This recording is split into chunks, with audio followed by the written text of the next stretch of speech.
Until the mid-1920s, bank robberies were relatively rare in the United States of America. Banks were mostly burglarized. You see, in a robbery, someone enters a bank during office hours and demands money by force or threat of force. In a burglary, someone breaks into a closed bank to steal the money. Historians had a meeting and decreed that Frank and Jesse James Associates committed the first legit bank robbery in the United States on February 13, 1866. The James Boys, a gang of ex-Confederate irregulars, robbed the Clay County Savings Association in Liberty, Missouri, owned by Republican ex-militiamen. Their take was $60,000, or $1.1 million today. The James Boys teamed up with outlaw Cole Younger and robbed trains, stagecoaches, and banks for many years, often in front of large crowds. They became legends. The Wild Bunch with Butch Cassidy and the Sundance Kid was another iconic train robber gang of the Wild West who also swiped several banks along the way.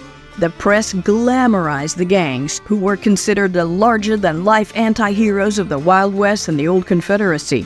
However, as the western frontier gradually disappeared, the bank robberies once again were the boring, non-headline-grabbing nighttime burglaries. Meanwhile, bank security improved. For instance, after the Newton gang used nitroglycerin to blow up safe doors, reinforced safes and alarms were introduced. In the 1920s, a new breed of bank robbers emerged. The press called them Yeggmen or Yeggs. These Yeggs were a reaction to the Roaring Twenties, the era of relaxation and prosperity after World War I. Mass-produced goods like clothes, washing machines, and radios became widely available, but the working class had no access to this wealth. An average household income in states like Oklahoma and Missouri was below $500 a year, but an average bank robber could rake in a cool $10,000 for a morning's work. Bank robbery became a viable alternative to hard labor. Though robbing a bank was easy, making a clean getaway was not. Many robbers were caught with the loot and ended up in prison.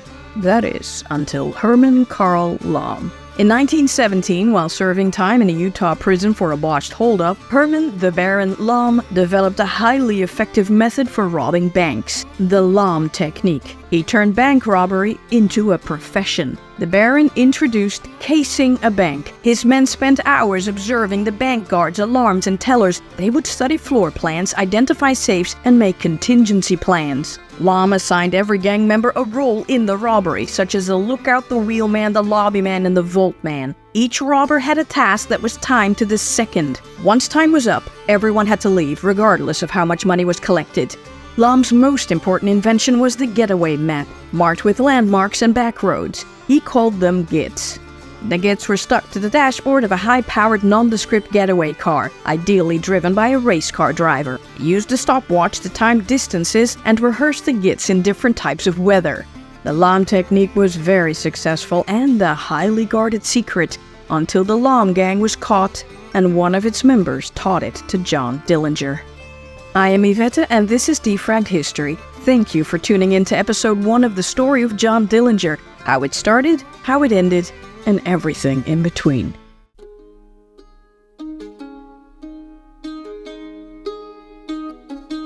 On June 22, 1903, at 2 a.m., a baby boy was born to John Wilson Dillinger and Mary Ellen Molly Lancaster in Oak Hill, Indianapolis, Indiana. Mr. John Dillinger owned a grocery store and several homes and was a deacon at the Hillside Christian Church in Indianapolis. He was a kind but somber man with stern religious and moral principles. The baby's 13-year-old sister, Audrey, was rather excited to have a little brother and speculated in her diary about his name. It will either be John, Harold, Alfred, Harry, or Theodore. The parents decided on John Herbert Dillinger. In case you are wondering, and I know you're not, the name Dillinger should actually be pronounced Dillinger. Here is a clip of John Sr. saying it. I'm John Dillinger's father. However, for some reason that will forever remain a mystery, people back then started saying Dillinger, and they still do today, and so will I. I'm sorry, I'm conforming to the masses here. Little Johnny was a happy toddler, but disaster-struck when he was 3. His mom got ill and was hospitalized. Big sis Audrey had just gotten married to Emmett Hancock and was pregnant. However, she moved back home to take over mothering duties, while Dillinger Sr. spent time at the hospital. Molly had an apoplectic stroke and died after surgery on February 1st, 1907. On the day of the funeral, little Dillinger disappeared. The family discovered him by his mother's coffin. He managed to drag a chair up to it and was shaking her, trying to wake her up. He didn't stop looking for his mom. Father Dillinger recalled, "It wrung my heart to see Johnny's bewilderment at his mother's continued absence. He toddled around, hunting Molly and crying for her. He was so young that in a few weeks he forgot his loss."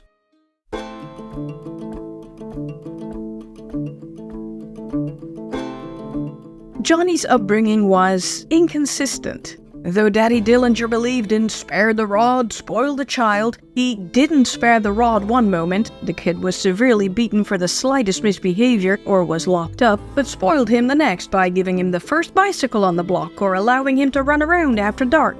Dillinger Jr., though a shy and timid boy, exuded an assuring self-reliance. He had a quick wit and always had a ready retort when needed. In other words, he was a cocky smartmouth. Like most boys, Johnny was mischievous. Among other things, he raided strawberry and melon patches and orchards, snagged the neighbor's chicken, and teased the town drunk. Once he tied a rose trellis to a streetcar standing on nearby tracks. Dillinger thought the end result was funny. His father was not amused. When confronted, he told his father, "What if I did wreck his roses? The old bastard is mean anyhow." Dad gave him a severe beating for his attitude. Johnny attended the local elementary school but wasn't a very studious child, certainly no prodigy. He didn't care for arithmetic, but he loved to read. When he ran out, he would often borrow books from neighbors. Johnny inhaled dime novels with embellished factional stories of the old Wild West. His favorites were the romanticized tales of outlaw Jesse James, who showed courage and daring, but was also chivalrous and kind toward women and children. He developed a fascination for marbles, baseball, and later, guns. When exploring the woods for hours with his dog, he brought a gun to shoot rodents and crows. When Johnny got older, he helped his father at the grocery store. One day, he gave a girl he liked some chewing gum for free. His father snatched the gum from the girl's hands and smacked his son so hard that Johnny bled. But the boy didn't cry, and just stared uncannily at his father. This was the first emergence of Dark Johnny. When Johnny was 9, John Sr. married Elizabeth Lizzie Fields, a 32-year-old shy countrywoman. He had met Lizzie at his father, Matthias Dillinger's, funeral. With the new mom moving in, Big Sis Audrey moved out and settled down with her husband in the village of Maywood, Indiana. Her firstborn had died after a day, but she and Emmett had 6 more children. Still, Audrey always treated Johnny like a son, almost like a replacement for the one she'd lost. Audrey, a classically trained pianist, tried to teach Junior music, but the kid couldn't sit still. In 1914, Johnny's stepmom gave birth to a boy, Hubert, followed by 2 girls, Doris and Frances. But she continued to love Junior as her own, and Dillinger grew very fond of her. As Johnny entered puberty, his shyness disappeared and he started hanging out with troublesome youth. Shortly after World War I broke out, Johnny joined the Dirty Dozen gang and was their leader by age 12. They got in all sorts of trouble, but their main crime was stealing coal from the Pennsylvania Railroad and selling it to neighbors. One day, some women who had come to help for a discount were caught by the railway detectives and ratted the Dirty Dozen out. The whole gang trembled as they were brought before the judge in juvenile court, but not Dillinger. He just stared the judge in the eye with his arms folded, cap on his head, chewing gum. The judge ordered him to remove the cap and take out the gum. Dillinger smirked and stuck the gum on his cap instead. The judge said, "Your mind is crippled." Still, there wasn't much truth or evidence for the stories going around that he was somehow evil incarnate, which would one day bubble over into a life of crime. His youth was fairly ordinary. He was a genial, high-spirited kid who liked pranks and sometimes got into fights, which he usually won. Johnny entered high school and became sexually active. He started fooling around with the local girls. When he was 16, he dropped out of school, much against his father's wishes, and became a mechanic at the Reliance Specialty Company. He was very skilled and loved working on cars and machines, taking them apart and putting them back together. But Johnny plus money equaled freedom to do what he wanted. He started staying out at all hours of the night doing God knows what.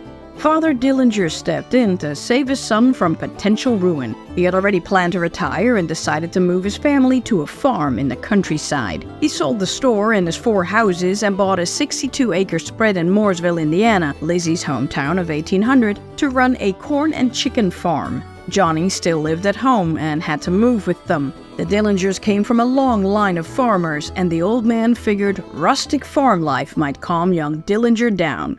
Well, it didn't.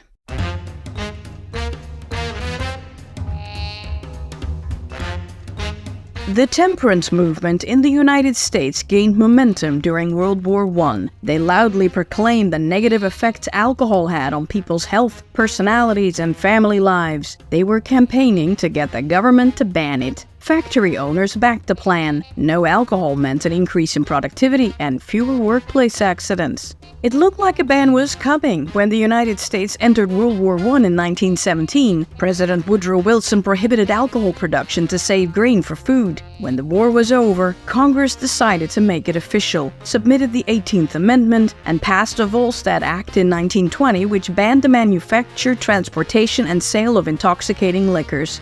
However, enforcing this prohibition law proved very difficult, because liquor went underground.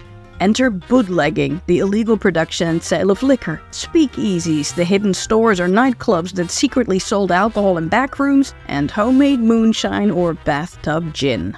Bootleggers and speakeasies were the domain of gangsters ruled by mob bosses and crime lords. The most notorious gangster, businessman, Al Scarface Capone in Chicago, Illinois, raked in millions of dollars during the Prohibition era, mainly because he eliminated the competition, one gang at a time. All this meant that, though alcohol consumption dropped by 30% and arrests for drunkenness went down, police corruption, crime, and gang violence rose sharply. Frying pan, fire.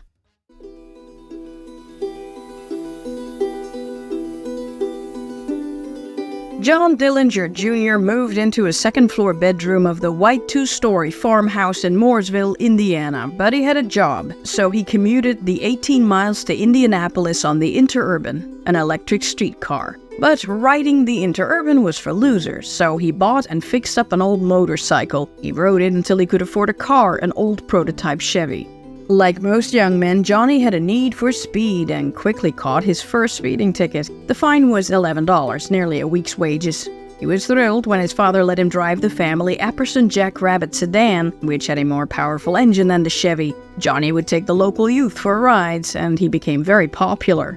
But during one of these rides, Dark Johnny resurfaced. He thought a girl mocked him and put pedal to the metal to race back into town like a madman, scaring the bejesus out of everyone. Afterward, the teens, including Mary, a girl he was dating, dropped him like a hot potato. He attempted to win her love back by singing songs outside her window, but Mary ignored him. So he dropped her like a hot potato and started looking for other ladies. Not to court them, just to sleep with them. Meanwhile, he played baseball at the Mooresville Athletic Club, first as a second baseman and later as the club's leading pitcher. On Saturday afternoons, Dillinger could be found at the Idle Times Theater to watch the popular gangster movies. During these early days of cinema, the larger-than-life crooks were badass and awesome and always outsmarted the bumbling cops who pursued them. He took on the movie gangster persona and mixed it with a dollop of dime novel Jesse James. He wore his hat tilted to the side, walked with a mobster swagger, and talked tough. Then, unexpectedly, he fell head over heels in love with his uncle's stepdaughter, Frances Thornton, a feisty auburn-haired girl with big dark eyes. He didn't know what hit him. His love for her was unusually intense. He proposed to Frances, but she bent to her stepfather's will and turned him down. He was devastated and never spoke to her again. He drowned his sorrows in the arms of various girls in nearby Martinsville, but once he burned through the ones willing to sleep with him, he visited the houses of ill repute in Indianapolis. He contracted gonorrhea for his efforts. According to a persistent legend, Dillinger stole a car from the Quaker Church parking lot in Mooresville to visit a girl in Indianapolis he'd supposedly gotten pregnant. However, Dillinger swore he was with a girl in Martinsville at the time. This mystery pregnant girl seems to have been a later invention. 2 days after this alleged car incident, on July 23, 1923, John Dillinger enlisted in the Navy because a wild child like Johnny would totally thrive in regimented life. Well, of course he wouldn't. 4 months later, number 2910676 completed basic training at Great Lakes Training Station and was assigned to the battleship Utah as fireman 3rd class. The Utah was one of the ships sunk during the 1941 Pearl Harbor attacks. His job? Shoveling coal into the ship's huge boilers. Hot, back-breaking labor. Johnny was court-martialed for going AWOL twice in 3 days and had to spend time in the brig on bread and water. On December 4th, 1923, while the Utah was docked in Boston, he went AWOL again and never returned. The Navy slapped a $50 bounty on his head. Johnny AWOL fell off the grid for 2 months. Some claim he spent time in Indianapolis with another woman he'd gotten pregnant. But then, the 20-year-old strolled back into his father's farm. He told his dad he'd been discharged from the Navy because of a heart murmur.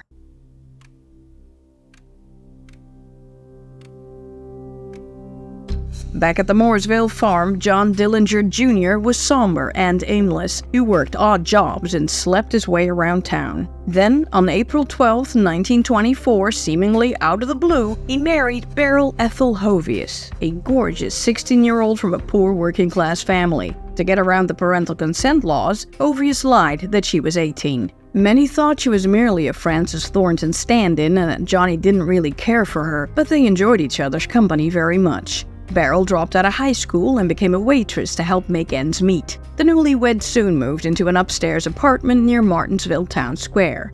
Johnny joined the Martinsville baseball team and befriended the 30-year-old umpire William Edgar Singleton, a distant cousin of Dillinger's stepmom. Singleton was 10 years older, worked for the local power company, and was married with 2 kids. At the local pool hall, Singleton told all the youngins tall tales of when he served time at the Indiana State Prison in Michigan City. Dillinger hung on Ed's every word as though he was in the presence of a real-life movie gangster. Dillinger was still job-hopping, working at a machine shop, as an upholsterer, and at a haberdashery. He tried a stable family life, but it just didn't suit him. He had taken up smoking Bull Durham roll-your-owns and often stayed out late at night. Beryl thought her husband was fooling around and complained to her father-in-law, but Junior told his dad he was just hanging out at the Interurban Barn. Well, that wasn't any better. The barn was a notorious hangout for aimless youth. Johnny was back to making trouble in the neighborhood. When he and his 2 buddies were arrested for stealing chickens, his father compensated the owner, who then dropped the charges. One day, Singleton convinced Dillinger to drink some White Mule or moonshine, and the lightweight got pretty drunk pretty darn fast. Singleton casually mentioned that he'd been shadowing B. Frank Morgan, the elderly owner of the West End grocery store. Every Saturday, the man went uptown for a haircut and brought the day's take. They should go get it from him. Dillinger knew Morgan from when he had stolen pennies from his store when he was younger. The man hadn't turned him in, and instead given him a lecture on kindness. This lesson was apparently lost on Johnny.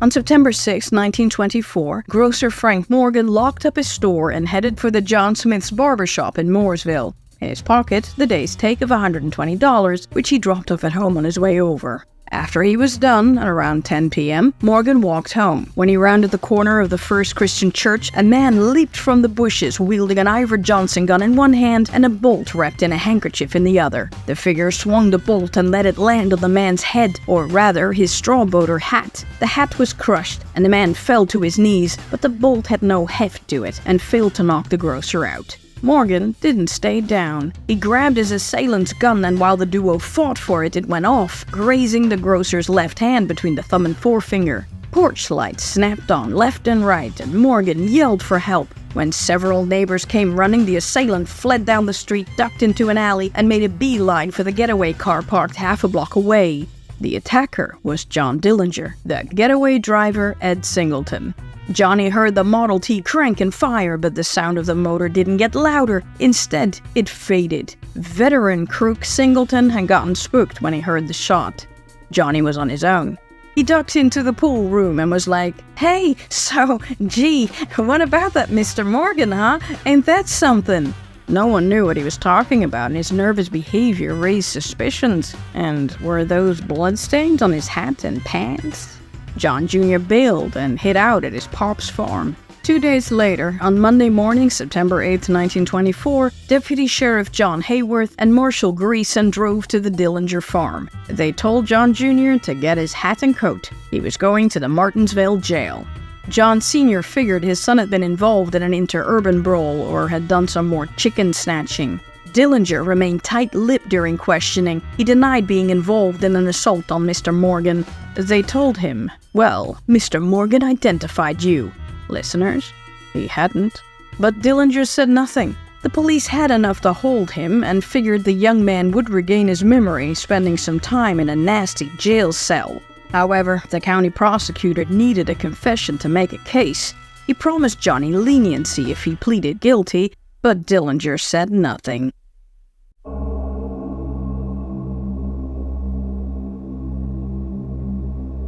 A week after his arrest, Dad Dillinger and Big Sis Audrey visited Johnny at the Martinsville jailhouse. The cell upstairs in the old brick building was so dark they couldn't see Johnny until he approached the bars. Senior remembered his son's face looking cold and hard. The farmer didn't know what to say and rambled on about Johnny's stepmom, the farm, the church, or whatever popped into his head. Johnny just listened in silence. Morgan County Prosecutor Fred Steiger had a problem. Mr. Morgan couldn't make a positive identification, and the case against young Dillinger was falling apart. So Steiger told the Dillingers that they had irrefutable proof. But not to worry. If Johnny pleaded guilty, he'd get a light sentence. And don't bother wasting money on a fancy lawyer. The court would be lenient. Old man Dillinger told his son, "Johnny, if you did this thing, the only way is to own up to it. They'll go easy on you, and you can get a new start. You'll be okay, but you got to tell them the truth." And so, Dillinger came clean. He implicated his mentor, Singleton, who had quietly disappeared from town, and said he had participated in the attack. But when Singleton was arrested, he blamed Dillinger for the whole thing. John Sr. was convinced that making his son fess up was the right move. Well, he was wrong.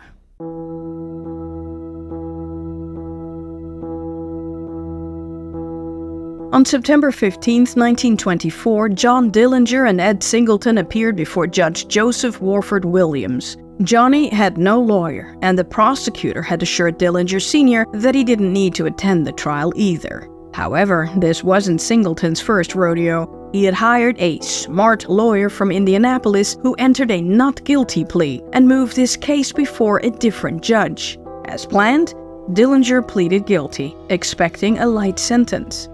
However, Williams was one of the toughest judges around. He sided with the angry citizens of Mooresville who had elected him to the bench. He handed Dillinger the maximum sentence, 10 to 20 for assault with intent to rob, and 2 to 14 for conspiracy to commit a felony. Williams gave Dillinger a slight break by making the sentences concurrent, basically eliminating the second prison term.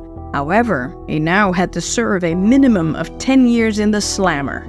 It was a harsh sentence for a first-time offender. Johnny was not yet 21 years old, married, came from a respectable family, and had no previous criminal record. Plus, he'd committed the crime while under the influence of liquor and an older individual. Judge Williams could have granted probation, but he argued that Dillinger had pleaded guilty. Under the statutes of the state of Indiana, he had no choice but to give him the mandatory maximum sentence. However, Williams neglected his moral duty. He should never have accepted a guilty plea, knowing Dillinger had no legal counsel and was unaware of what such a plea meant. Johnny was enraged. He felt deeply betrayed by the system and his father. The following day, the angry young man was handcuffed, shoved into the interurban, and escorted to Pendleton Reformatory, Indiana's newest corrections facility for offenders under 21 years of age. John Sr. was stunned when he found out what happened and rushed to Martinsville to appeal to the judge, but Williams shut him down. He followed the law. "I should have got a good lawyer for Johnny. I should not have let him face the music alone, depending on the glib promises of a politically motivated prosecutor. Can you imagine my feelings when rumors reached me that there had been talk of turning Johnny loose because of insufficient evidence until I butted in and persuaded him to plead guilty?" The Navy was alerted that their missing sailor had been found, filed paperwork for a dishonorable discharge, and waived any claim to him. When inmate number 14395 was brought before Pendleton Superintendent A.F. Miles, a caring man who believed in the ideal of rehabilitation, Dillinger fumed that he had been tricked into confessing and then quietly said, "I won't cause you any trouble except to escape. I can beat your institution. I'll go right over the administration building." Miles had met 1,000 Dillingers before and told him he'd like to see him try.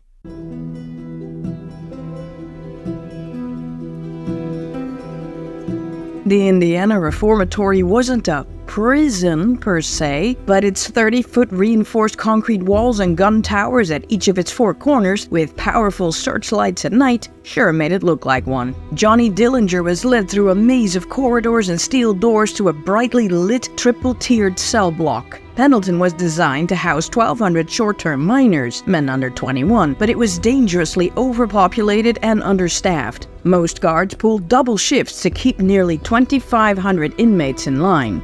The inmates and the screws, or guards, were constantly at war, usually about illegal smoking. Every Saturday night, when each man got a bag of tobacco, the place got rowdy. John Dillinger couldn't stand the noise, and 3 weeks into his stay, he was missing during the head count. The alarm was raised. Everyone, guards and other personnel, got dressed to hunt him down. They discovered him hiding in a pile of wood shavings in the foundry. When a supervisor loudly announced that he would set fire to the highly flammable heap, Johnny scurried out.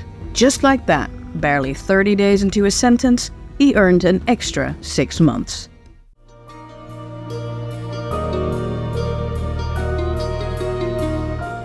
On October 15, 1924, John Dillinger was driven to Franklin, Indiana, where his partner in crime, Ed Singleton, stood trial. Grocer Frank Morgan, who had 11 stitches on his head, had recovered enough from his ordeal to share the story of his brutal attack in court. It took the jury only 20 minutes to find Ed Singleton guilty of conspiracy, accessory, and assault charges. However, Ed was sentenced only on the conspiracy charge for 2 to 14 years, a fine of $25, and he was disenfranchised for a year. Dillinger was fuming about Singleton's lighter sentence and vowed to make good on his promise. "I'll be the meanest bastard you ever saw when I get out."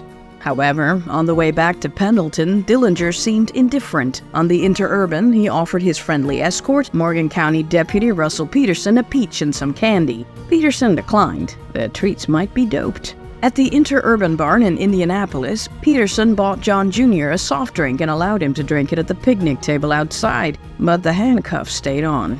The deputy sat across from the young man when Dillinger suddenly pushed his feet against the table's edge and knocked Peterson backward. Johnny took off. The deputy scrambled after him and fired at the escaping felon.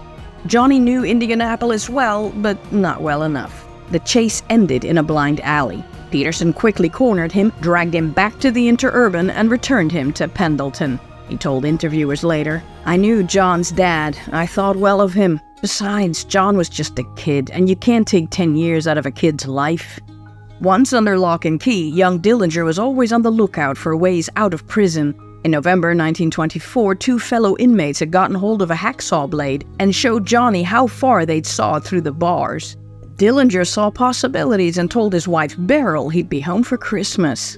The trio escaped into the hallway, where they were caught. And just like that, inmate number 14395 got another 6 months added to his sentence. Johnny had served 90 days and had extended his stay an extra year. If he kept it up at this rate, he would never be released.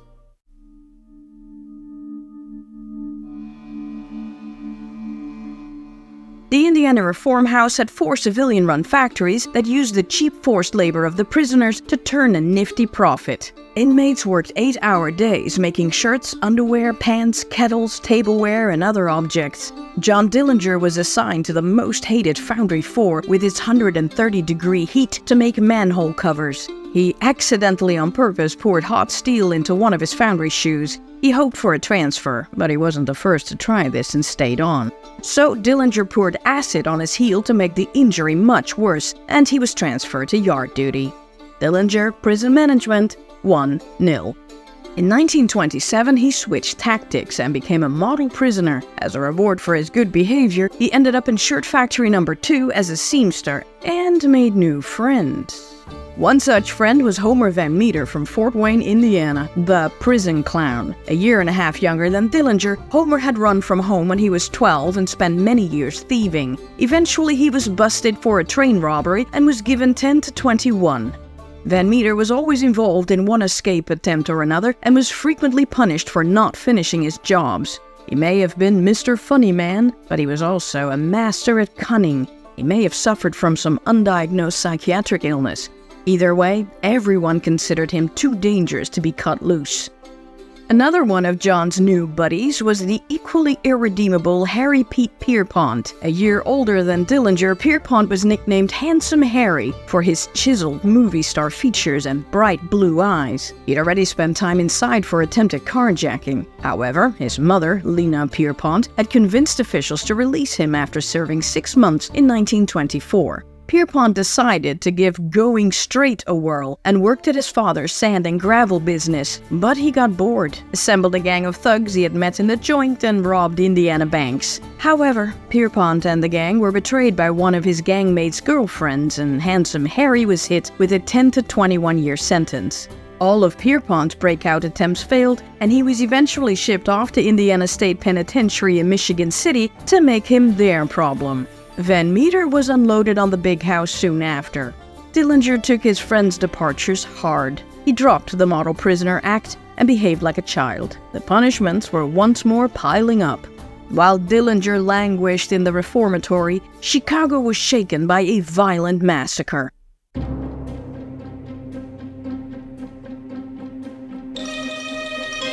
The city of Chicago, Illinois had a decades-long reputation for lawlessness, violence, and its ruthless underworld. Corrupt police and shady politicians allowed gangs to roam the neighborhoods, which had wonderfully uplifting names such as Hell's Half Acre, Little Hell, the Badlands, and the Black Hole, making the town nigh ungovernable. Crime Lord-in-Chief Al Scarface Capone was busy ruthlessly cleaning the streets of competitor gangs. On St. Valentine's Day, Thursday, February 14, 1929, one such competitor, Irish gangster George Bugs Moran of the North Side Gang, was running late for a meeting with his men at his headquarters. He was lucky because 7 of his men were lined up and shot by unknown gunmen. Moran believed Capone was responsible for the massacre, but Capone, conveniently vacationing in Florida, denied it. It remains one of the biggest unsolved crimes in history, and the event shocked the nation. People were used to a little violence, but this was next level. Soon after, Capone was declared public enemy number 1. He was arrested and jailed several times, but no charge ever stuck. Ultimately, Scarface was convicted of tax evasion in 1931, and he was sentenced to 11 years and ended up in Alcatraz after it was converted to a federal prison in 1934.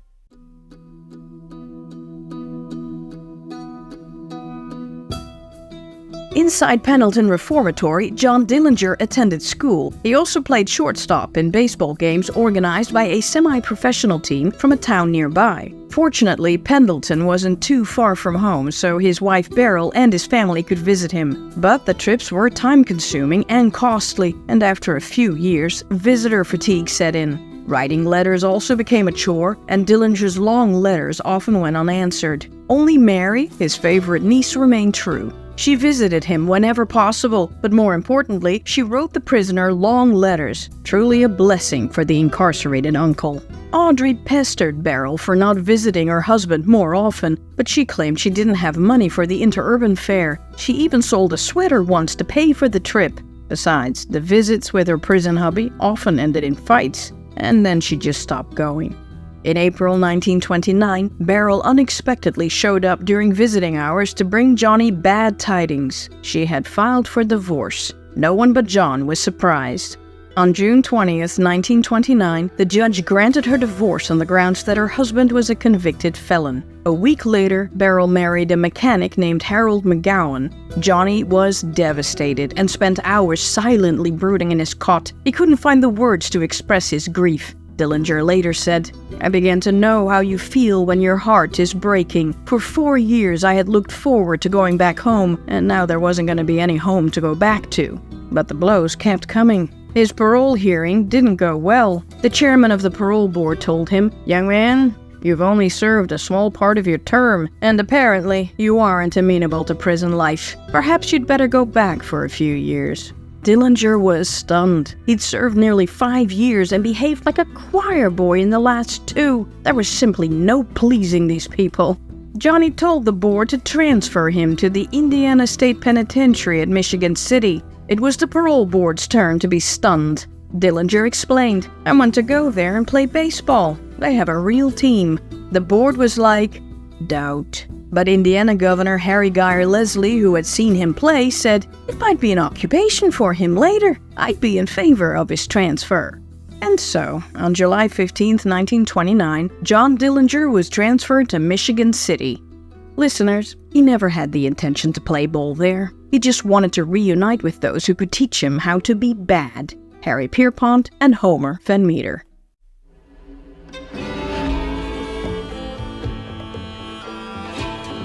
The sprawling complex of the Indiana State Prison at Michigan City, Indiana, was home to petty offenders and hardened criminals alike. Forgers, hold-up men, con men, bank robbers, car bandits, and first-degree murderers were all mixed together. The prisoners were promised rehabilitation, but once inside, they were treated like scum, and many men became very bitter. As a result, petty offenders learned from the pros to become hardened criminals, leaving the cauldron of crime far greater threats to society than before they went in.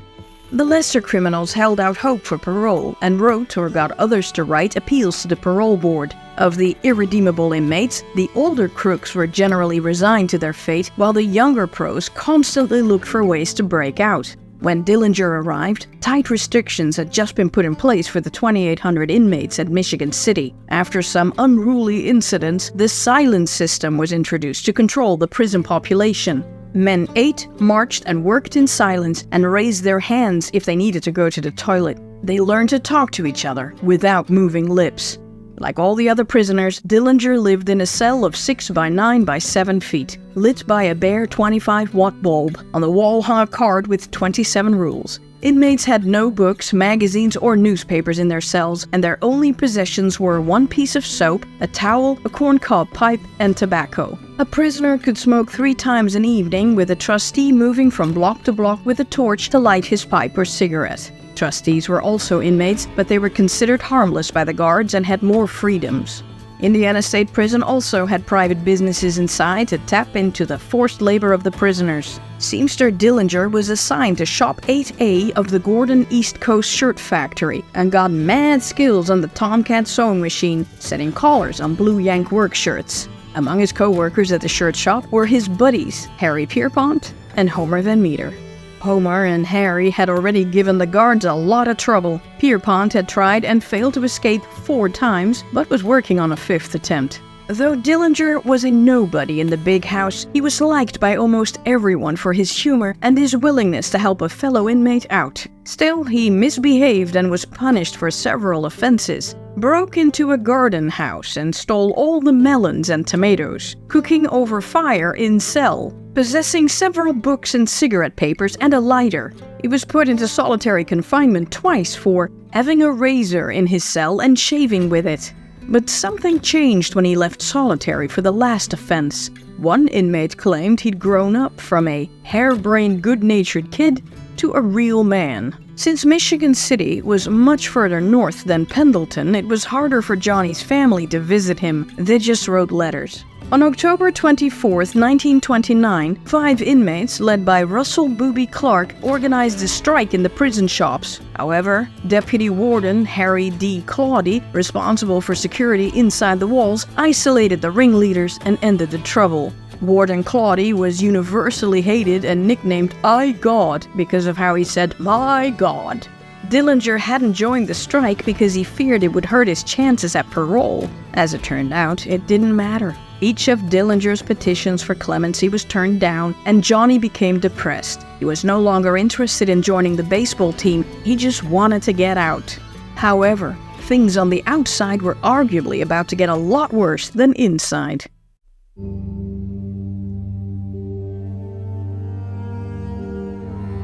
Six months after the St. Valentine's Day massacre, the Roaring Twenties came to a grinding halt, and worse, fell off a cliff.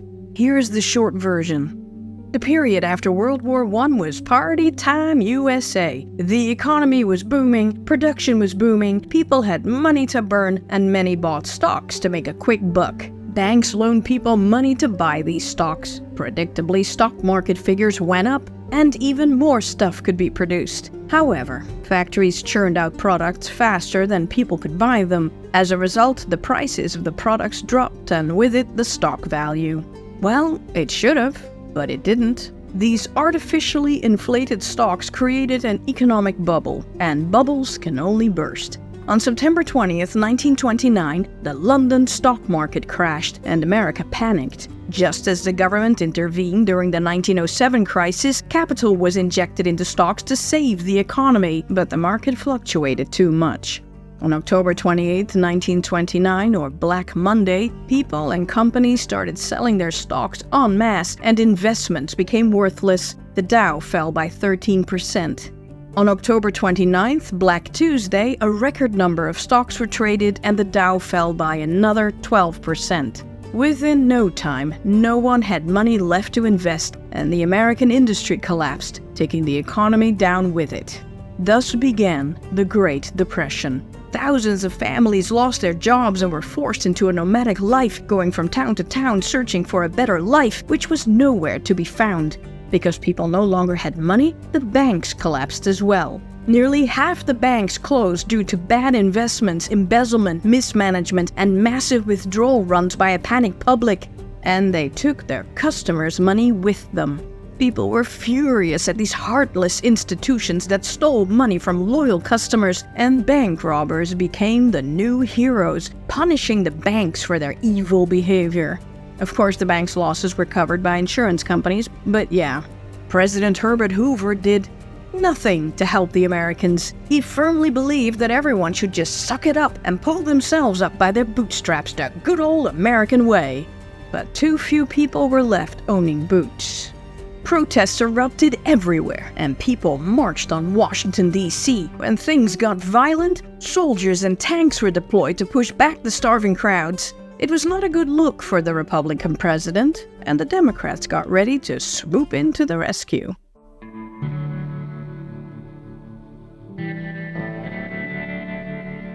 John Dillinger and inmates everywhere were sheltered from the disaster that unfolded beyond their prison gates. They had lodging, heat, and 3 squares a day. And one could argue that prisoners were better off than the unincarcerated, who were free but homeless, cold, and hungry.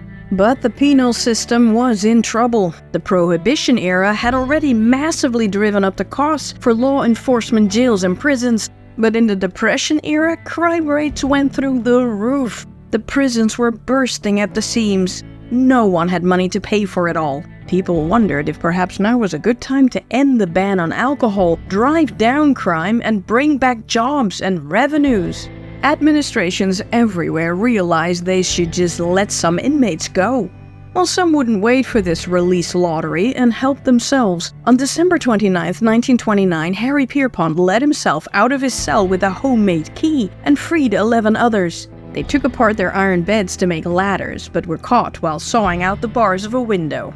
Dillinger shared Pierpont's desire to get out, but couldn't bring himself to join his escape attempts. He was counting on his parole to set him free.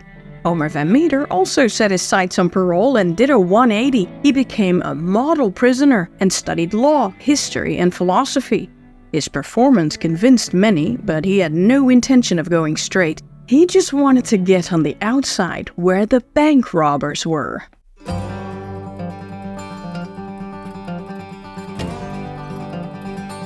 On December 16, 1930, Lom, Walter Dietrich, James, Oklahoma Jack Clark, and 71-year-old G.W. Dad Landy entered the Citizens State Bank of Clinton, Indiana.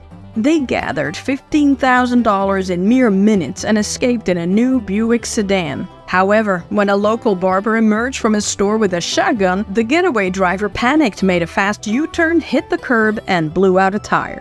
The gang stole another car, belonging to an elderly man. It had been fitted with a limiter, with a top speed of 35 miles an hour. The next car they stole was a truck with almost no water in the radiator. The next car they commandeered only had half a gallon of gas, and the chase ended in Illinois in a shootout. Nearly 200 policemen and vigilantes killed Lam and the driver. Dad Landy unalived himself, and Clark and Dietrich were captured and sent to Michigan City for life. But there were plenty more gangsters where they came from.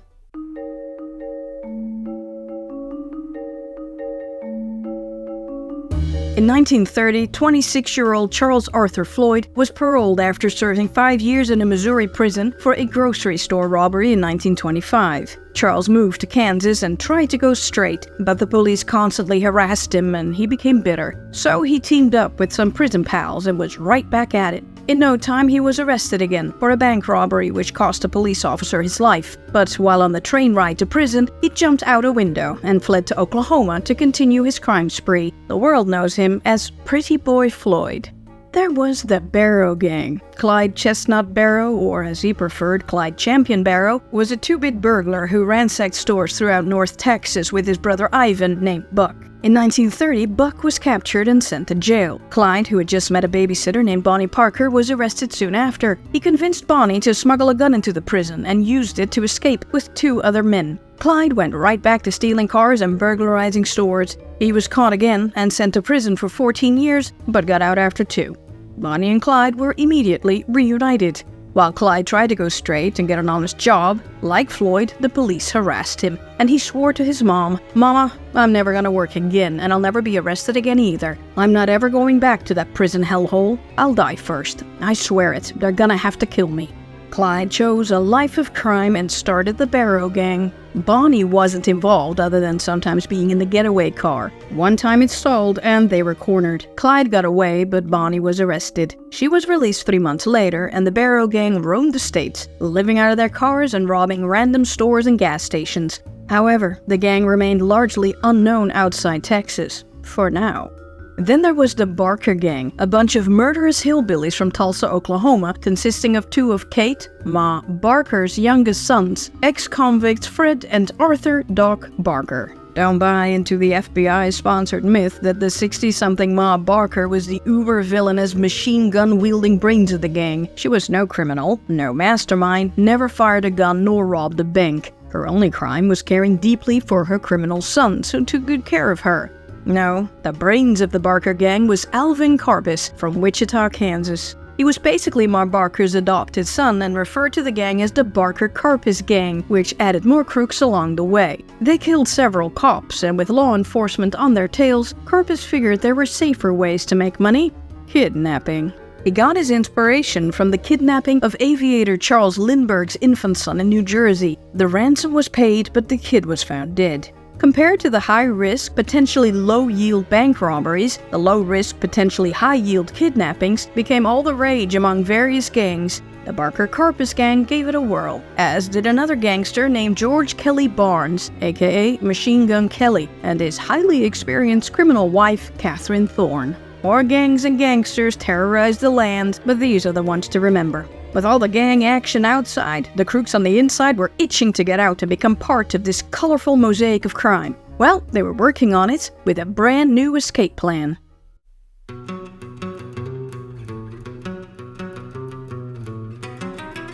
In the summer of 1932, 4 men working in the shirt shop teamed up and planned a joint prison break. The leader, Harry Pierpont, was joined by 33-year-old John Red Hamilton, 43-year-old Charles Makeley, and 34-year-old Russell Clark. They were all bank robbers with little chance of parole. Makeley figured they should just bribe a few key guards and find someone on the outside who could get 3 or 4 guns inside. That guy would first need to gather enough cash for the bribes, the guns, and a solid hideout. But none of the men of Team Escapee had friends who fit the bill on the outside, so they'd find someone on the inside about to be on the outside soon. Hello, John Dillinger. Pierpont promised Johnny that if he helped them escape, they'd make him the driver in their bank robbing team. Dillinger, excited at the prospect of becoming a real-life gangster, eagerly said yes. Over the next few months, the gang taught Johnny everything they knew about how to get his hands on money. They gave him a jug list of the easiest banks and stores to rob, the names and addresses of reliable accomplices, the locations to fence the stolen goods and money, and instructions on how to exchange bearer bonds for cash. As the plans progressed, the group added more members. For one, Dillinger insisted that James Jenkins be included in their escape. Jenkins was serving life on a first-degree murder charge during a bank robbery. He was considered unreliable and unruly, but Dillinger insisted. He had a pretty sister Johnny liked. Another addition to Team Escapee was the highly knowledgeable Walter Dietrich. He promised to train Dillinger in the LAM technique. While Johnny was getting a top-notch gangster education, he ramped up the letter writing, pleading with his family to help him get paroled. They more than answered his call. By 1933, the parole board was flooded with letters from Mooresville residents, many of them leaders of the community, who all believed Dillinger's sentence had been too harsh. However, none of the inmates seemed to realize that the world outside had changed dramatically and was about to change a whole lot more. There was a new sheriff in town, a new president in the White House.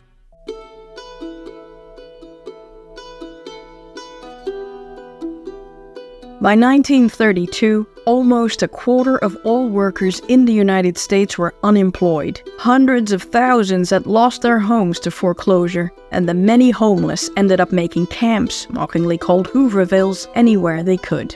The effects of the Depression worsened because a severe drought hit the Midwest, turning precious farmland into a so-called dust bowl. Tens of thousands of farms were abandoned. Without farms, jobs, and money, food, clothing, and medicine became scarce. Hunger swept the nation, and though there were breadlines, the charities running them eventually ran out of funds to keep them going. President Herbert Hoover did nothing, still convinced Americans were resilient enough to overcome adversity on their own. Besides, private businesses should pick up the slack.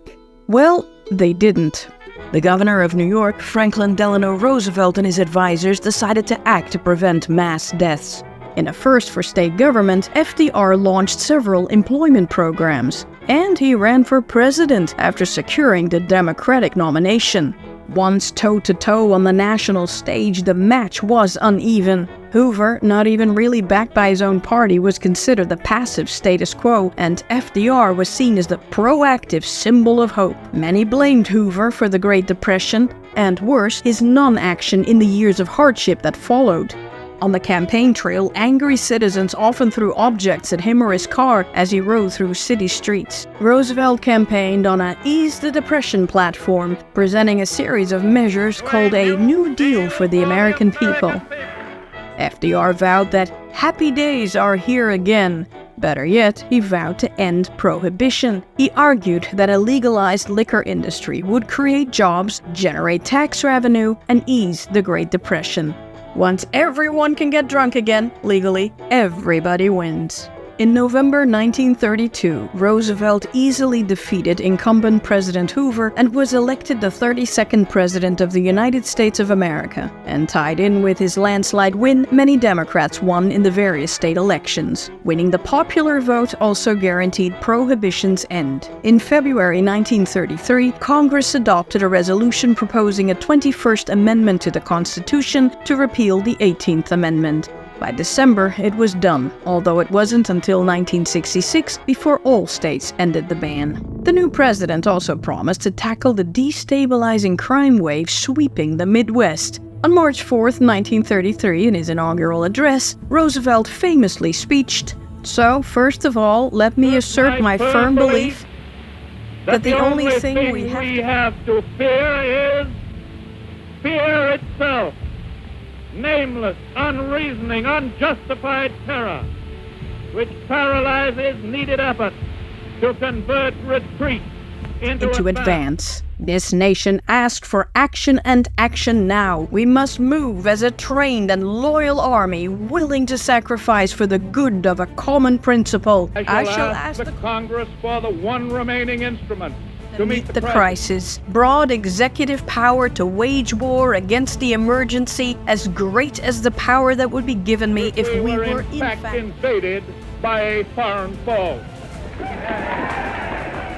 Them fighting words scared the people. Roosevelt's speech conjured images of martial law, anarchy, and dictatorship. However, Roosevelt did not declare war on the ordinary law-abiding citizens, but on the gangsters who had unleashed the fracking fury on the American people. Pretty Boy Floyd, Machine Gun Kelly, and the Barrow and Barker Karpis gangs had better watch out.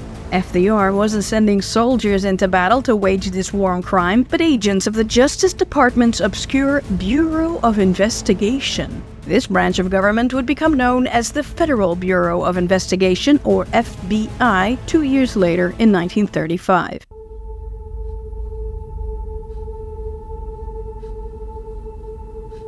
The man in charge of the Bureau of Investigation was a 38-year-old bureaucrat named John Edgar Hoover, who ran an odd-job detective agency with fuzzy lines of authority and responsibility.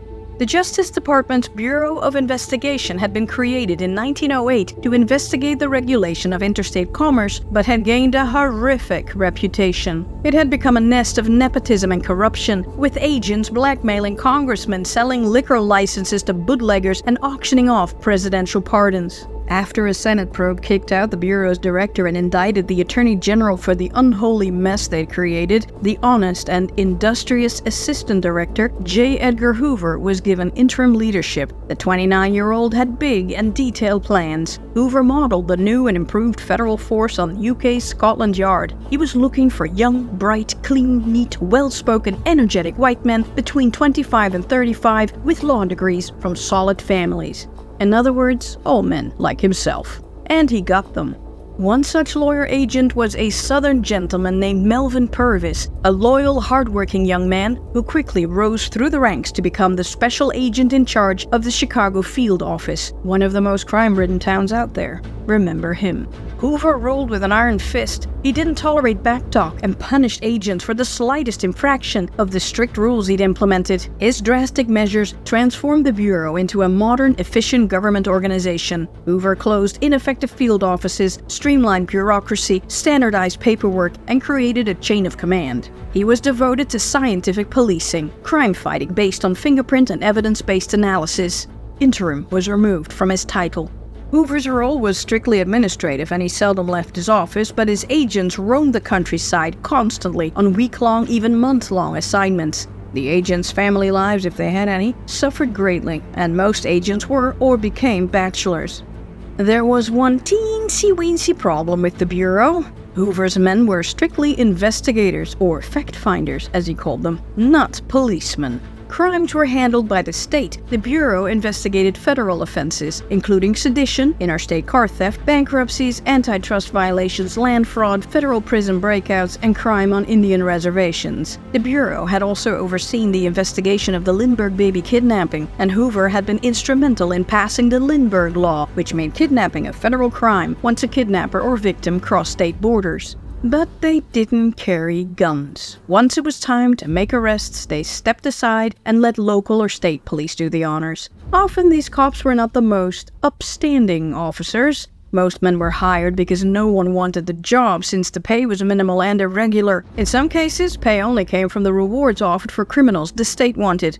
Or, well, from bribes. As you can imagine, police departments were not thrilled to see these snooty federal men blow into town. Their arrival upset the lucrative deals they made with the gangsters. The agents' jobs were often frustrated by corrupt policemen who tipped off those about to be arrested for a fee, giving them plenty of time to get away. After Roosevelt's election win, his advisors pushed hard for a strong central government with a strong federal police force. Hoover and his supporters wanted to prove their worth. They were champing at the bit to end police corruption in state and local law enforcement. Hoover's enemies, corrupt congressmen and corrupter city governments, rejected his plans. Naturally. In fact, Hoover was deemed so completely unlikable that everyone assumed the president would fire him. It was a close call.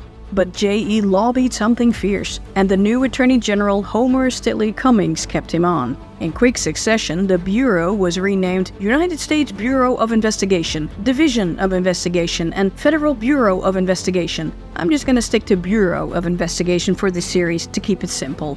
The moment he realized his job as director was secured, Hoover demanded a chance to prove his awesome force's effectiveness by targeting a group of people completely outside the Bureau's jurisdiction: bank robbers.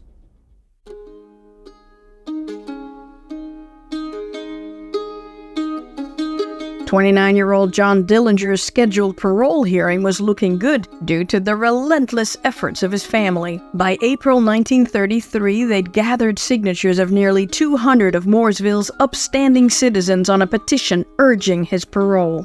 Junior was needed on his aging father's farm. His stepmother Lizzie had been hospitalized with a long, lingering illness. Now I know what you're thinking, wasn't that what happened to his mom? Yes, but nothing nefarious was going on. Them's the times. The Free Dillinger Now fan club got Mooresville physician J.E. Comer to write the newly elected Indiana governor, Paul Maurice McNutt.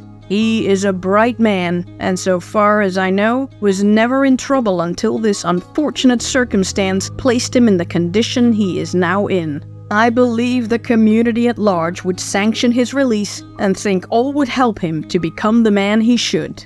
The cherry on top was Frank Morgan's signature. The poor old grocer Dillinger had attacked. Audrey and crew had kind of badgered him into signing it, though. Bonus cherry was from former county judge Joseph Williams, who had put Dillinger away. He wrote, "I believe if this prisoner is paroled, that he had learned his lesson, and that he will go straight in the future, and will make a useful and honorable citizen." And for bonus cherry 3, the judge's newly elected replacement, Chester Vernon, also agreed. All ringing endorsements. But Dillinger needed a miracle. He had only served 9 of his 10-year minimum sentence. Therefore, the case wasn't brought before the Board of Trustees at the Indiana State Penitentiary, but instead presented to the Governor's Clemency Commission in Indianapolis and Indiana Governor McNutt, who happened to hail from Morgan County. They were in the middle of trying to balance the budget and considered cutting certain prisoners loose to save money. The commission approved the parole, 2-1 abstain, and on May 9, 1933, paperwork to free inmate number 13225 hit McNutt's desk. On May 10th, the governor signed John Dillinger's release order, Executive Order number 7723, with the stroke of a pen. At the bottom it stated, "This parole will be revoked for any violation hereof, and may be revoked at any time for the good of the prisoner, and if the interests of society so warrant." Dillinger heard the news while he was setting collars in the shirt factory. 9 days later, McNutt also signed Homer Van Meter's release papers. But paperwork took time to clear. A lot of time.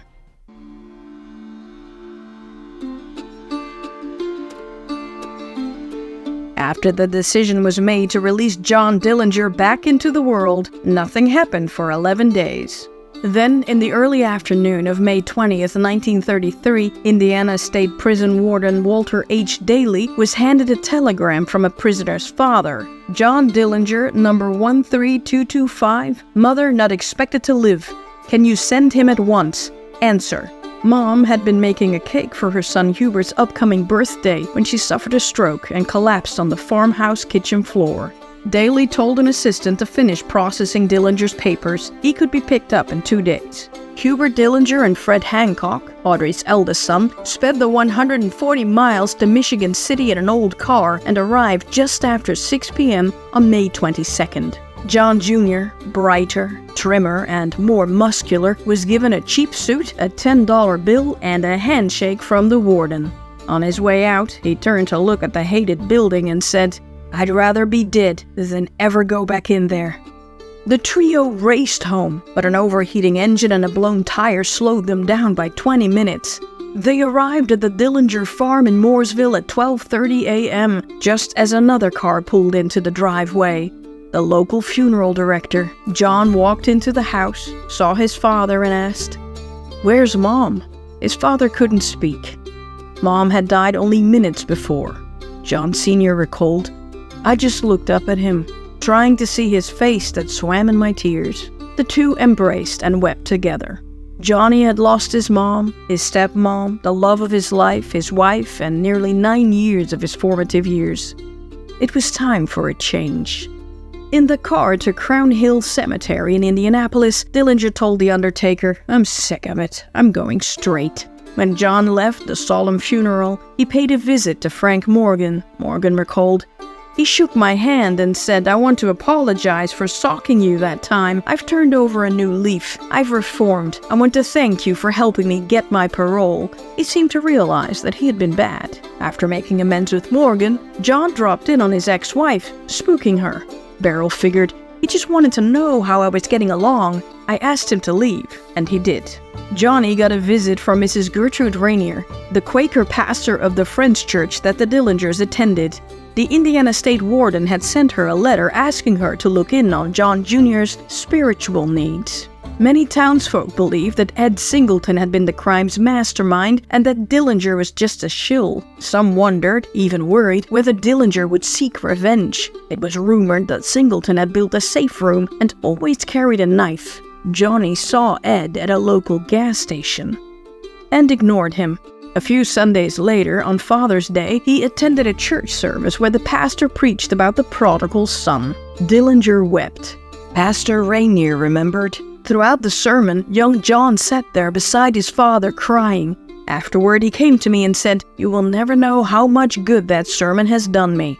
While Pastor Rainier cheered Johnny on, some at the strict Quaker church thought Johnny was, well, full of it. During an altar call, a Quaker ritual involving church members kneeling at the altar to support a sinner, Dillinger was left on his own. He was furious and told Audrey afterward that, "I will never go to church again as long as I live." The parishioners must have picked up on something. In the 2 weeks he'd been back, John Dillinger had already robbed 2 supermarkets, a drugstore, and a small bank.